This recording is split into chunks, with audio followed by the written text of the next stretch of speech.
Hello everyone, my name is Jessica and welcome to my channel, or welcome back to my channel if you're new here. So finally, Jodi's therapist, mental counselor license has been officially revoked by the state, and it's like about time, but I know there's also like certain legal process you have to go through. And then I believe I'm like, 99% sure, this is just my belief, that I found the person who Jodi was talking to in those jail calls. If you've been on my channel before, or obviously following this case, which is probably why you're watching this, those jail calls that I released of Jodi, she was talking to a man on the phone, and we know his name is Adam because she's Adam. I have a question for you. Yeah. You have a room downstairs that has a safe wheel on the front. Mm-hmm. How do we get access to that to ensure that there's no one else in this home? Adam. And she also talked to him when the police showed up at her house. And there was speculation. People were like wondering, who is this person? And I was like, does she have a friend? Is this a boyfriend? Like, I for sure was thinking this was a boyfriend. And then getting into it now, I'm like surprised, but also not surprised when I found the person, because I'm like, oh, it makes sense. Because if you have been following this and you saw the hearing of Jodi at her sentencing hearing, there was no one there for her, right? At least it looked like that. No one in like the audience, or maybe there was, but there was like barely anybody. I think maybe that was the first hearing. Sorry. I think that was the first hearing, but there was like no one there for her. And now we know why, because the person she was talking to is really all she has. And like that person also sounded like they were just like agreeing to agree with her, but also, not that this matters, but I'm au naturel today. I have really bad dermatitis. I think it's like cycle dependent, so I can't put anything on my face. Even like I'm trying to use lotion because my skin is really dry, but it's like when I put something on my face, it's like burning. I know sometimes it can be annoying watch people without makeup, usually seeing them with makeup, but I can't. I'm sorry. Anyways, I'm sharing new information that I've not seen anyone else share, including the news, which I don't know why the news hasn't picked up on Jodi's license being revoked. It's kind of interesting to me. They'll probably share it sometimes soon, I'm guessing. But anyways, let's get into this video. Okay, so the first thing is basically like I'm working forward, like starting now and then working my way back, because the part about the person she was on the phone with is going to be backwards, obviously. You'll see when I get into it. Okay, so what had happened, I did contact the Utah board, or whatever, what is it called? It's called the licensing, professional licensing board, to like ask about her license still being active. And around this time was the same time that there was this document drafted. Okay, so it says here, before the Division of Professional Licensing of the Department of Commerce of the state of Utah. So in the matter of the license of Jodi Hilderbrandt to practice as a clinical mental health counselor in the state of Utah. And it's a notice of agency. So this took place, I'm going to scroll to the bottom first. This was sent to Jodi while she's been in jail. This was sent to her March 28th, 2024. The Division of Professional Licensing hereby files this notice of agency action, the jurisdiction and authority for this action in Utah Code, blah, blah, blah. This action is filed based upon a review of the division's records and investigation that indicate the respondent has engaged in unprofessional conduct in violation of, the numbers, such that the respondent's license should be subject to disciplinary action.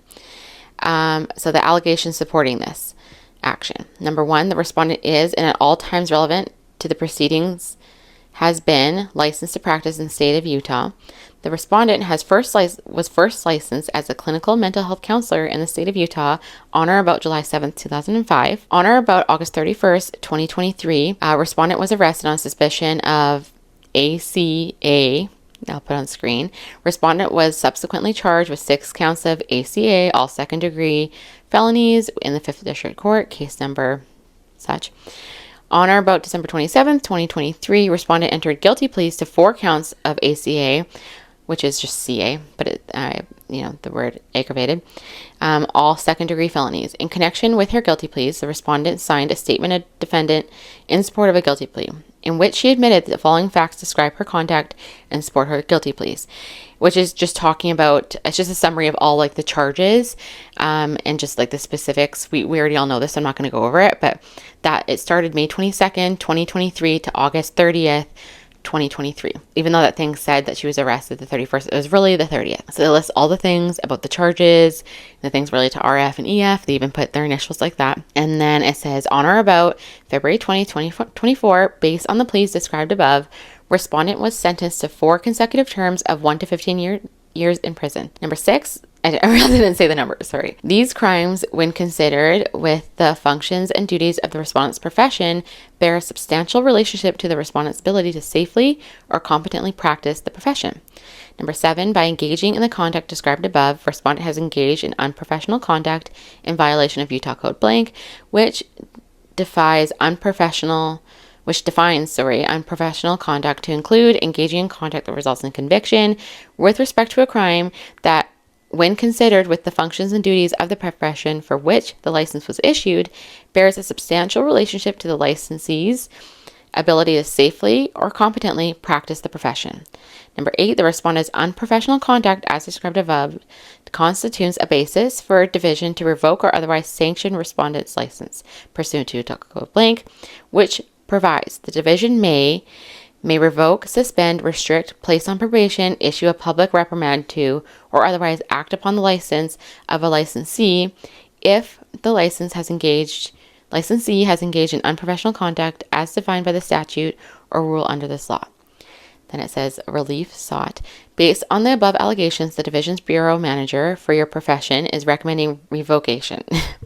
Sorry, I just want to make sure I'm pronouncing that right. The division seeks revocation of respondent's license to practice as a mental health counselor in the state of Utah. Notice of informal proceedings. So what this is telling her is that basically she can represent herself, or she can have a lawyer represent her. She is able to be present and know about all the correspondence and everything happening in regards to this hearing and the matter that they're trying to resolve. So it says that within 10 days of them issuing this letter to her, that she is going to be able to receive relevant and non-privileged contents of the division's file. So everything related to her thing, she's able to release, see everything that they are, discussing, all the paperwork other than this thing. And then they gave her 30 days to respond. So she had 30 days from the mailing date notice that she's required to respond or file a written response herein. And then it says if she fails to respond, it will constitute a basis for entry of default, and an order will be entered by the presiding officer without her participation. It will be based upon a review of the division's file as deemed necessary, and it says for recommendation by the clinical mental health counselor licensing board, which is here known as the board. So that was, like I said, sent to her March 28th, 2024. Well, shocker, Jodi didn't respond. So what had happened again is that they had met May 10th, 2024. So over 30 days, 40 days. And she had not responded, maybe 42 days. But she had not responded, which, why wouldn't she at least respond? It just shows, to me, it shows that she knows she's going to be in prison for a while and that there's no way to recover from this. She can't recover. She can't be a therapist anymore. I don't know if she'll be a health, a life coach, but the laws in Utah are changing, so hopefully not, probably not. I don't see that ever happening, but I feel like she's now resigned to the fact that this is her life and she can't practice anymore, because why else wouldn't she fight for it, right? If she was really caring about being a mental health counselor, she would fight for it, you would think. So anyways, what had happened was on May 10th, like I said, they met, they listed everything again as per usual, and just saying that she did not respond in the appropriate time, and just didn't respond at all. So everything's the same in this document other than saying that she didn't respond. But then the order says respondent's default is hereby entered. After careful consideration of this matter, the findings of fact and conclusions of law are adopted by the division director. Respondent's license is hereby revoked effective immediately. Amazing. Way to go, Utah board. So happy that they did this. They obviously had enough evidence to do so. And I've looked into, can she appeal? Yes, she can appeal. Do I think she will? No. I don't think she'll appeal because she didn't even respond to it initially.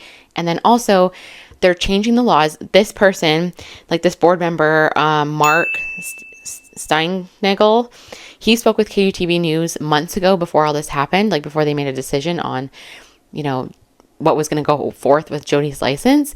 And they had said they're going to make it a lot harder for people to, once they're suspended and all that kind of stuff, to get their license back. So this is why I have the belief that she will no longer practice. She won't. I don't know what the laws are across states, but I don't know if she'll be able to practice in another state. She had plans to move to Arizona before. Who knows what she's going to do, but she can't practice in the state of Utah. So this is amazing. Great news.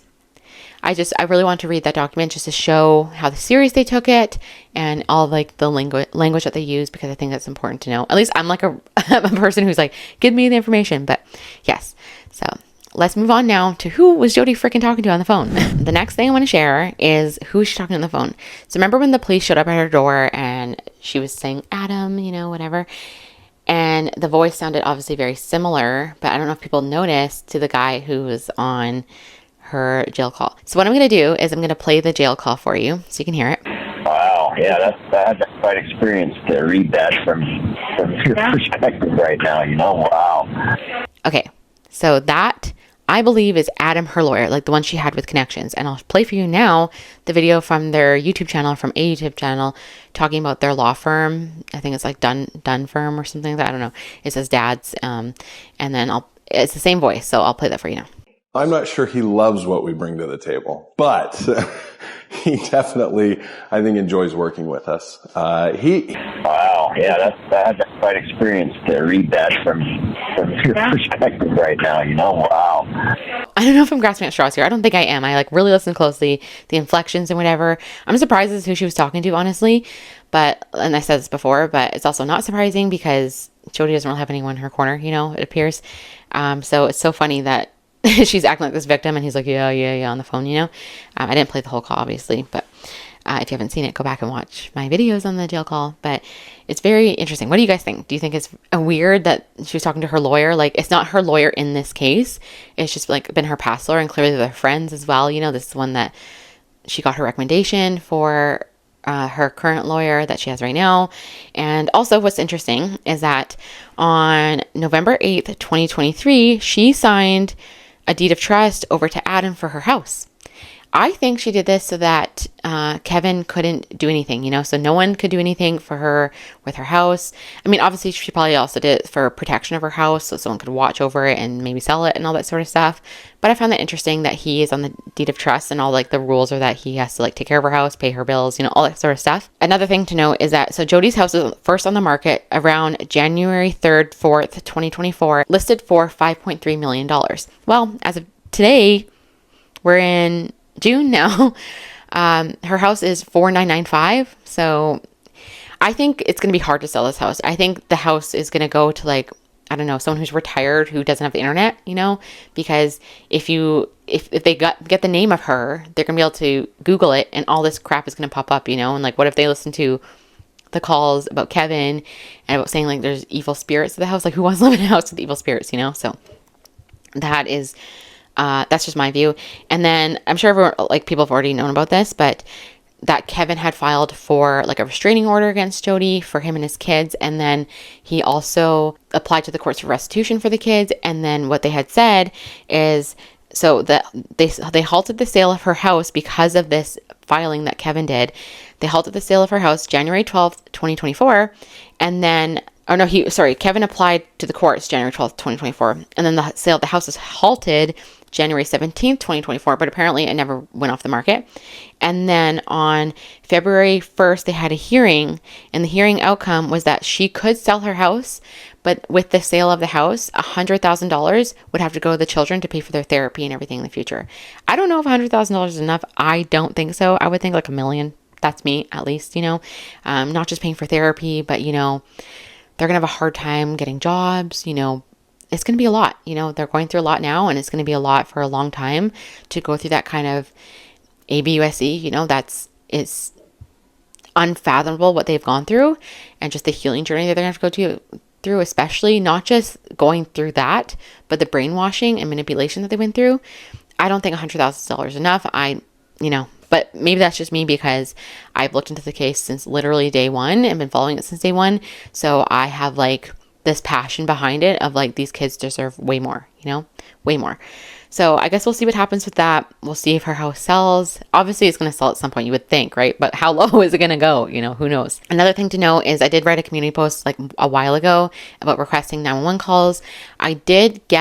I found dispatch for 911 calls since Jodi's been in jail, but it's just for the people who are staying at her house because Adam, he has the deed of trust, so it might be his family staying there or maybe he's staying there. But there was 2 calls. One was a search and rescue. There was a guy in his 60s stuck up at so she has siding type thing, towards the desert. And so a man was stuck there, a 6-year-old man, and the call came from Jodi's house. From a woman who was also there. And then there was another one for a citizen assist. I didn't get anything with that, so I don't know what those were. I also did apply for a ton of 911 calls, for 2023 I applied for it. They said it was going to be a long wait to get them. And then I'm like I shared before, I have 2 young kids, so I'm really sleep deprived. Like my one still does not sleep through the night, wakes up every like hour and a half. So I normally have attention to detail, but I missed this in the correspondence with St. George, is that they actually said to reach out to the Washington County Prosecutor's Office, which is who I was, with my original records request with that big dump of everything that I released. And so I've reapplied with them. I also applied for body cam for other stuff, of situation of a place that I knew that the police went, and that wasn't released. So a lot coming up. Hopefully we'll see. I don't know. And then I know there's a 2020 documentary about Ruby, and I did mention in Community Post as well that, I was maybe going to be part of a documentary. Unfortunately, I didn't make the cut, so that sucks. I think it's partly that I'm a small YouTuber, partly that I'm in Canada because they were going in person for all their interviews, and they did mention that they could come here, but they didn't. And it's interesting because it all corresponded with member Paige Hannah, all her videos that came out speaking about everything with Jodi and Ruby, and she said her next episode is going to be heavily into Jodi, and she hasn't released that yet, and she was releasing them like on the spot every 2 weeks. I think it's because the documentary reached out to her and she's saving it for that. I fully believe that. I do not think she's going to share anymore on YouTube.